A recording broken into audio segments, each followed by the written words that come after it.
नमस्कार, आपसे मेरा नाम है अशोक यादव एडवोकेट और मैं आप सभी के लिए लीगल एडवाइस पर वीडियोस अपलोड करता हूं जो कि आप सब लोग लाइक करते हैं, पसंद करते हैं, शेयर करते हैं और सब्सक्राइब भी करते हैं। अब तक नहीं किया तुरंत करिएगा और दूसरे लोगों तक भी इस जानकारी को जरूर शेयर करिएगा। देखिए, कल मैंने एक ऐसा वीडियो देखा जो कि आपने भी उसको कहीं ना कहीं देखा ही होगा और बहुत ही ज़्यादा वायरल वीडियो है।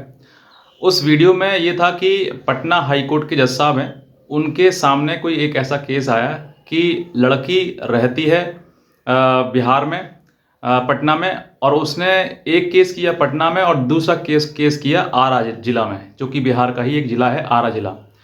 अब इसकी दूरी बहुत दूरी है और जब ये बात पता लगी कि भाई एक केस मेंटेनेंस का वहाँ किया है और 498 का पटना में किया है, तो जज साहब उसकी मंशा को समझ गए कि ये चाहती क्या है।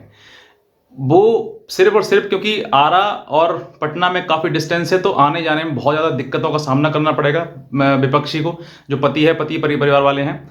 तो उनको सिर्फ परेशान करने के उद्देश्य से इन केसेस को डाला गया। तो इस पर जज साहब ने बहुत ही ज़्यादा उसके पिता को और उसको दोनों को फटकार लगाई। कहा कि क्या तुम घर बसना नहीं चाहते हो, घर बसने देना नहीं चाहते हो पत्नी अपनी बेटी का? क्योंकि एक आपने आरा डिस्ट्रिक्ट में किया है केस, दूसरा पटना डिस्ट्रिक्ट में किया है, तो आपने इतनी दूरी पर केस किया है, इतना क्यों किया? तुम घर अपनी बेटी को अपने घर पे रखना चाहते हो क्या?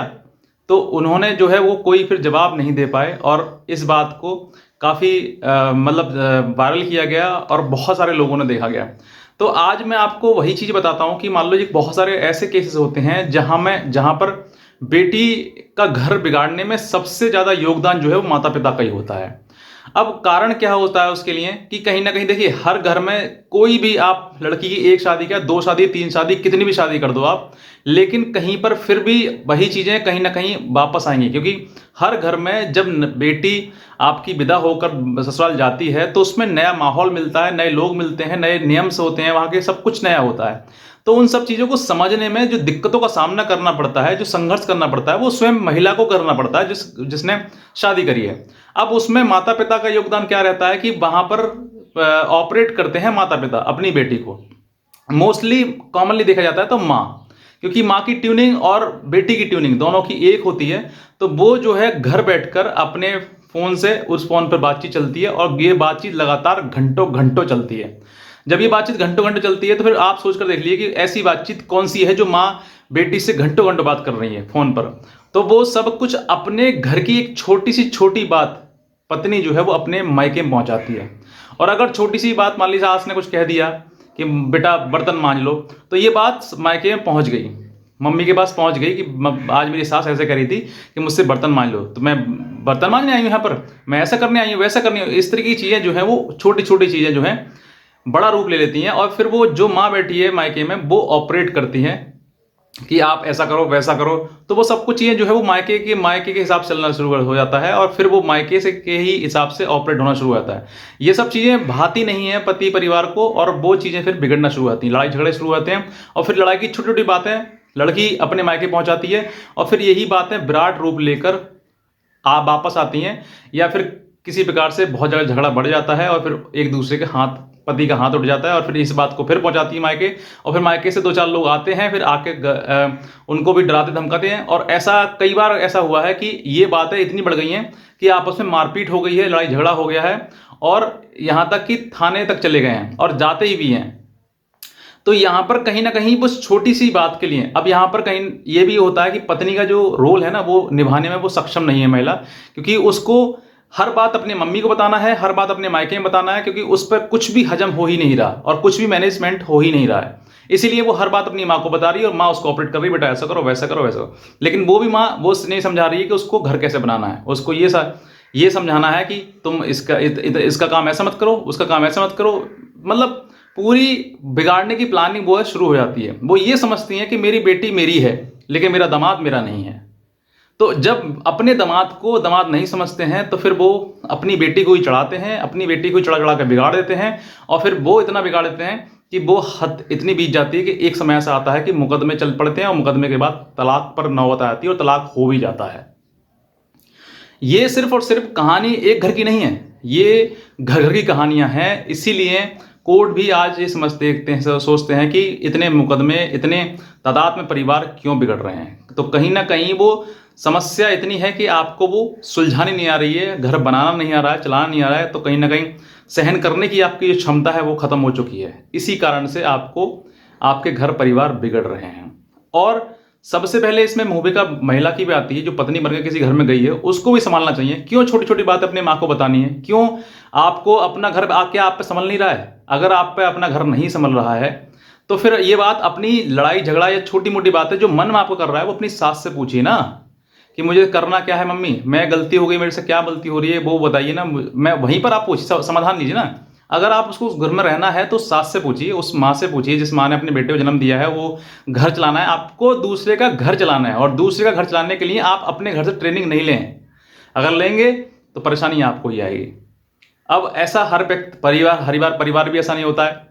हर ससुर या फिर हर सास अच्छी नहीं होती है, या फिर पति अच्छा नहीं होता है। तो ये सब कुछ आपकी सोच है। ये आपको सोचना है कि मेरा परिवार अब जैसा मिल गया, माँ जैसी मिल गई, सास जैसी मिल गई, पति जैसा ही मिल गया, अब मुझे उसी के साथ निभाना है। क्योंकि आप सोच कर देखिए, क्या आपके भाई है, क्या आपके पास दूसरा ऑप्शन है दूसरा भाई के लिए? नहीं ना। पिता है, पिता के लिए दूसरा ऑप्शन है? नहीं। एक ही पिता है तो एक ही पति क्यों नहीं? आपको क्यों ऑप्शन चाहिए? क्यों एक के बाद दूसरा तलाक, तलाक के बाद दूसरा, दूसरे के बाद तीसरा क्यों चाहिए? एक ही ऑप्शन क्यों नहीं? आप कभी भी अपने आप को ये मत समझिए कि मेरा पति जो है वो हम मेरे अंडर में चले, मेरे कंट्रोल में चले।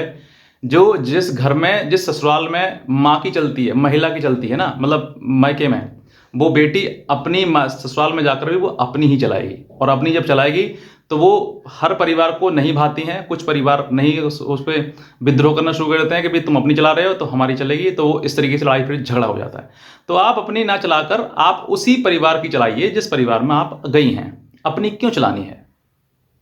अब आप कहते हैं कि मेरे कोई अधिकार नहीं है, मेरा कोई हक नहीं है। अरे साहब, आपका हक है, आपका अधिकार है, लेकिन जो माँ बाप है उनके लड़के के, या लड़का स्वयं है या उसका परिवार है, तो उनका भी तो हक है। उनको भी तो अपना जीवन जीना है ना, आपके साथ ही जीना है। आपको शादी करके इसलिए थोड़ा लेकर आए कि आपको भाई मारेंगे, पीटेंगे, घर में घर से भगा देंगे, फिर आप मुकदमे करना, मुकदमे करने के बाद फिर हमें जेल भिजवाना, ऐसे इसलिए थोड़ा ना आपसे शादी करिए। तो ये सब चीज़ें जो है वो आपको समझनी है। शादी साथ रहने के लिए करी है, और साथ रहने के लिए ही आप दोनों का परिवार है। साथ आप अलग हो जाओगे तो ना आपके माता पिता काम आएंगे, ना भाई काम आएगा, और एक समय ऐसा आएगा कि आपकी ज़िंदगी दो रोटियों पर पलेगी। और जो ससुराल में रहकर आपको नौकरानी वाली फीलिंग आती है ना कि मैं नौकरानी हो गया, बहुत सारी ऐसी महिलाएं कि मैं अब घर में कुछ काम करूँगी तो क्या मैं नौकरानी हूँ? तो आप अपने मायके में जाकर नौकरानी बन जाएंगे। आपको समझना है ये परिवार आपको चलाना है, आपने जहाँ शादी हो गई वहीं आपको रहना है, यही उचित है, यही सही है। वरना माता पिता भी माँ बेटी की बातों में आ जाते हैं, तो आपको बेटी की बातों में नहीं आना है। आपको ये बोल देना है कि अब आपका परिवार है, हमने आपकी शादी कर दी, अब कैसे संभालना है, कैसे रहना है, ये आपको तय करना है। आपका परिवार है, आप खुद संभालो। यहाँ बार बार फोन करके शिकायत मत करो, ये है, वो है, ऐसा है, वैसा है, कुछ नहीं है। अब जो करना है, जैसे भी रहना है, आपको वहीं रहना है। अगर किसी भी पिता ने या माँ ने अगर ये कह दी ना, तो मैं कहता हूँ कोई भी घर टूटेगा नहीं। सिर्फ और सिर्फ माँ बाप की सह देकर वो अपनी शरण देते हैं, और इसी वजह से महिलाएं जो है वो नाराज होकर अपने मायके जाती हैं, और मायके जाकर फिर वहाँ पे मुकदमे करती हैं। तो ये आपको माता पिता को भी करना है कि जैसे जिस दिन शादी कर दी, जिस दिन आपने कन्यादान कर दिया, उस दिन वो दान कर दिया, वो लड़की आपने दान कर दी, और उसी घर के लिए है, अब वहीं रहेगी, और जैसे भी रहना है आपको रखना है, आपको रहना है। बस इतना ही कहना चाहूँगा। अगर कुछ सीख इस वीडियो से मिली है आपको, ज़रूर दूसरे लोगों तक शेयर करें और सब्सक्राइब करें इस चैनल को। आज के वीडियो में आपसे बहुत धन्यवाद।